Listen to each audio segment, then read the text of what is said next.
Episode की starting में हमें दिखाया जाता है कि साकुरा नासुरो को किस करने के लिए आगे आ रही होती है।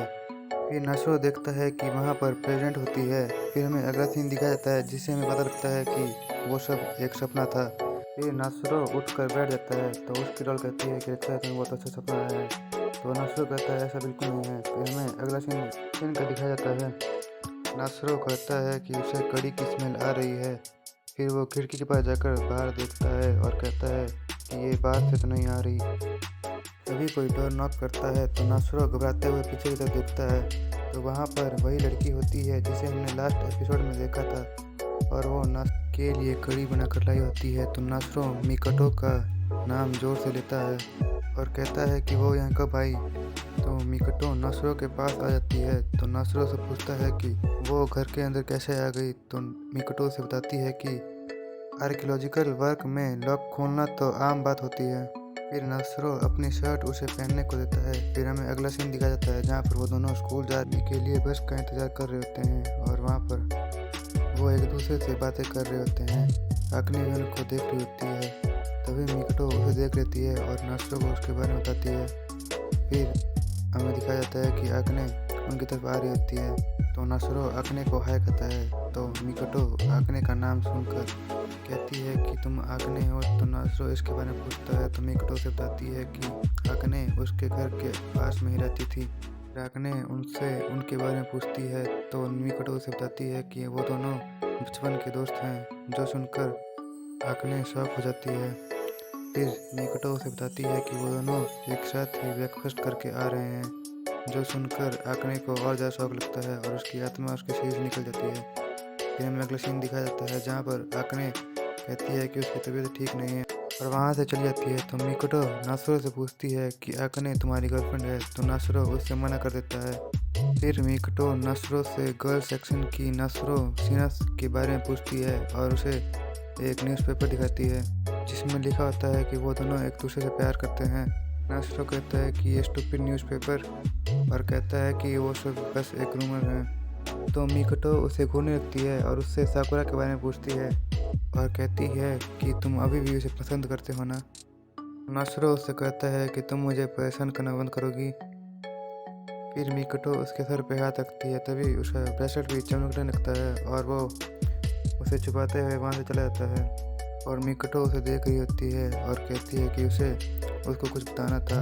और हमें दिखाया जाता है कि उसने उस डॉल को अपने साथ लाया होता है। तभी हमें दिखाया जाता है कि नासुरो चेंज हो जाता है और वो स्कूल जा रहा होता है। तभी वहाँ पर क्लास प्रेसिडेंट और उसके दो दोस्त भी आ जाते हैं और नासुरो के यहाँ आने के बारे में पूछता है तो वो उसे पकड़ कर ले जाने लगते हैं और बताते हैं कि फेस्टिवल का सेकंड हाफ अभी शुरू हुआ है। फिर हमें एक लाइन दिखाई जाती है। फिर हमें दिखाया जाता है कि प्रेसिडेंट और वाइस प्रेसिडेंट वो दिखाया जाता है जिन्होंने एक मेड की ड्रेस पहनी होती है। फिर हमें नासुरो की तरफ दिखाया जाता है उसने भी एक मेड की ड्रेस पहनी होती है। उसे देख कर बाकी लड़कियाँ खुश हो रही होती हैं। फिर नासुरो कहता है कि मेरी ड्रेस इतनी छोटी क्यों है और वहाँ से जाने की कोशिश करने लगता है। तभी वाइस प्रेसिडेंट उसे पकड़ लेती है। फिर नासुरो एक टेबल पर पानी देने जाती है तो वहाँ पर हिगाशिरा बैठा होता है। हिगाशिरा कॉफ़ी ऑर्डर करता है तो नासुरो जब उससे ऑर्डर ले रही होती है तभी हिगाशिरा उसका हाथ पकड़ लेता है। फिर वहाँ पर वही लड़की आती है और कहती है कि मेड को पकड़ना मना है और फिर वाइस प्रेसिडेंट उसके लिए कॉफ़ी लेके आती है। फिर हिगाशिरा उस कॉफ़ी को पीता है तो उसके पेट में दर्द होने लगती है और वो वहाँ से चला जाता है। फिर नासुरो उनसे पूछता है कि क्या वो सच में कॉफ़ी थी। फिर वाइस प्रेसिडेंट नासुरो के पास आती है और उसे बताती है कि हमारे यहाँ पर एक वीआईपी कस्टमर आया है और नासुरो को ले जाने लगती है।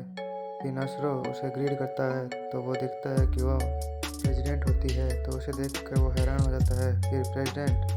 फिर क्लास प्रेसिडेंट नासुरो से कहती है कि तुम्हें उसका अच्छे से ध्यान रखना होगा क्योंकि उसने तुम्हारी सर्विस के लिए बहुत अच्छी पे की है। फिर वाइस प्रेसिडेंट उसे उसकी सीट दिखाती है तो प्रेसिडेंट वहाँ पर जाकर बैठ जाती है। तो नासुरो उसके पास आकर कॉफ़ी के लिए पूछता है तभी क्लास प्रेसिडेंट उसके लिए चाय देकर चली जाती है। फिर प्रेसिडेंट नासुरो को उसके साथ बैठने के लिए बोलती है तो नासुरो से कहता है कि हम ऐसी सर्विस प्रोवाइड नहीं करते। तो प्रेसिडेंट कहती है कि इसका मतलब तुम अपने मास्टर का ऑर्डर मानने से मना कर रहे हो। तभी क्लास प्रेसिडेंट वहाँ पे आती है और नासुरो को बिठा देती है।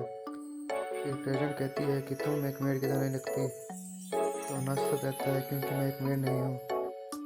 प्रेजेंट कहती है कि पर तुम इसमें अच्छी लग रही हो। तो नासरो कहता है कि क्या तुम इसी को बोलने के लिए यहाँ पे आई थी। तो नासरो से पूछता है कि क्या हुआ। तो प्रेजेंट कहती है कि ये टाइम की बात है और कहती है कि एक नया कैंपफेयर यहाँ पे आया है। तो नासरो उससे पूछता है कि क्या तुमने उसे ढूंढ लिया। तो प्रेजेंट कहती है कि उसे लगता है कि वो अपने आप को जल्दी ही दिखाएगी, लेकिन मैं उससे अभी पर्सनली नहीं मिली हूँ। तो नासरो कहता है कि ये तो अच्छी बात है और कहता है कि वो चाहता है कि वो कैंपर उसके सामने खुद को एक्सपोज ना करें। प्रेजेंट उसे कहती है कि वो एक साथ हम पर हमला नहीं करेगी और कहती है कि वो एक एनिमी या एक एलाय भी हो सकता है। प्रेजेंट कहती है कि उसे लगता है कि वो साकुरा है। तो नासरो से कहता है कि साकुरा ऐसा नहीं कर सकती। तभी साकुरा भी वहाँ आ जाती है और दौड़ते हुए नासरो के पास जाती है और कहती है कि वो इस ड्रेस में बहुत अच्छी लग रहा है।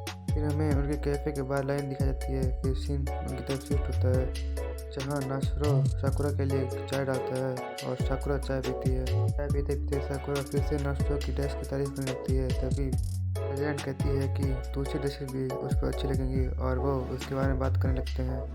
फिर हमें दिखाया जाता है कि क्लास प्रेजेंट उनकी फ़ोटो खींच रहती है और कहती है कि इनकी फ़ोटो वो 3000 येन में बेचेगी। फिर प्रेजेंट साकुरा से कहती है जबकि नासरो हमारी मेड है तो हम उसे कुछ भी करने के लिए कह सकते हैं। तो साकुरा उसके बारे में सोचने लगती है। तो नासरो से कहता है कि तुम्हें इतना सोचने की जरूरत नहीं है। फिर प्रेजेंट साकुरा से कहती है कि एक किस कैसी रहेगी और उसे ड्रेसिंग रूम का सजेशन देती है। फिर साकुरा बोलती है कि क्या ये सही रहेगा। तो प्रेजेंट कहती है कि मुझे इससे कोई प्रॉब्लम नहीं है और कहती है कि मैं इसके लिए बॉयज़ को प्रेफर करूँगी। तो साकुरा से कहती है लगता है तुमने ये किया है। तो प्रेजेंट कहती है कि यंग बॉयज़ बहुत ही बुरे किसर होते हैं। तो फिर साकुरा नासरो से इसके बारे में पूछती है। तो नासरो कहता है कि वो ऐसा नहीं कर सकता। फिर साकुरा भी मान जाती है कि नासरो कहता है कि वो किस के अलावा और कुछ भी कर सकता है।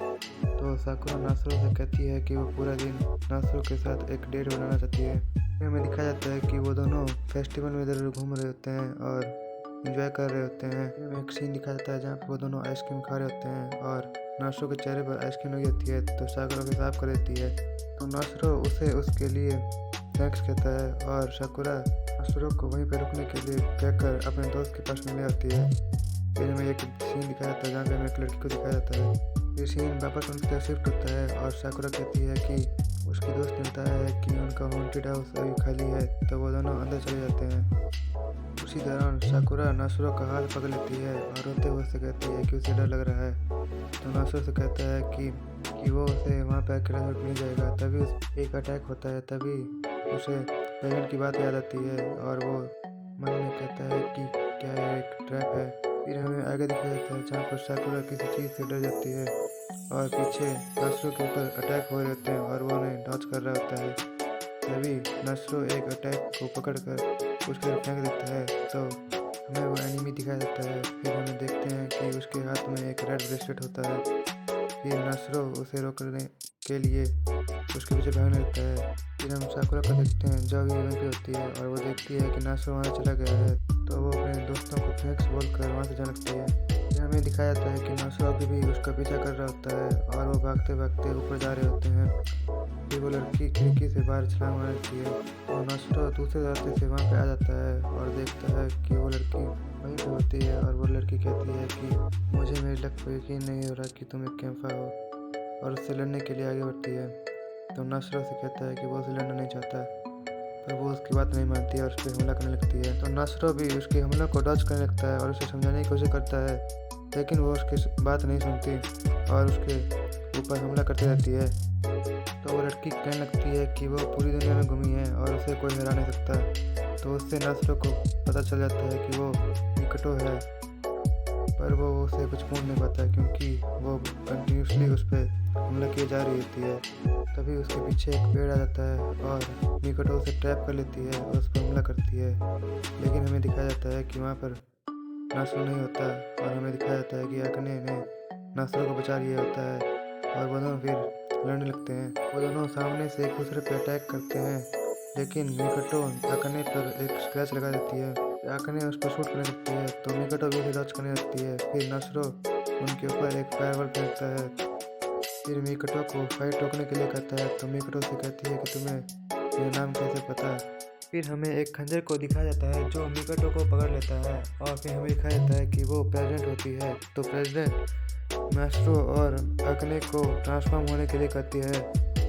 तो आकने को वहाँ पर देखकर मिकाटो हैरान होती है। फिर नासुरो भी ट्रांसफॉर्म हो जाता है। तो मिकाटो उसे देखकर कुछ ऐसी शक्ल बनाती है और नासुरो उसे माफ़ी मांगता है। फिर वो पहले के सीन्स के बारे में सोचने लगती है और इसे सोचते हुए बेहोश हो जाती है। फिर हमें अगला सीन एक रूम का दिखाया जाता है जहाँ पर मिकाटो उन्हें बताती है कि उसे वो डॉल उसके गुलदस्ते में मिली थी और उसी डॉल ने उसे कैम्फर के बारे में बताया था। फिर आकने कहती है कि उसकी डॉल की आवाज़ बहुत क्यूट है और फिर मिकाटो बोलती है कि उसे नहीं पता था कि आकने और नासुरो भी एक कैम्फर हैं।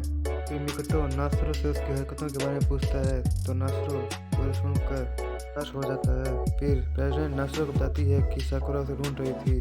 फिर हमें अगला सीन दिखाया जाता है जहाँ पर देखते हैं कि फेस्टिवल ख़त्म हो गया होता है और सभी बच्चे फेस्टिवल का सामान रख रहे होते हैं। फिर हमें अगला सीन छत का दिखाया जाता है जहाँ पर साकुरा होती है।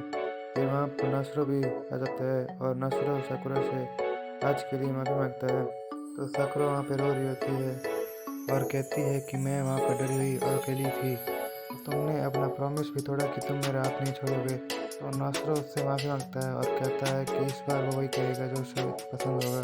तो साकुरा उसे अपने घर में एक रात को सोने के लिए बुलाती है। नासुरो इसके लिए मान जाता है और इसी के साथ हमारा एपिसोड 6 ख़त्म होता है।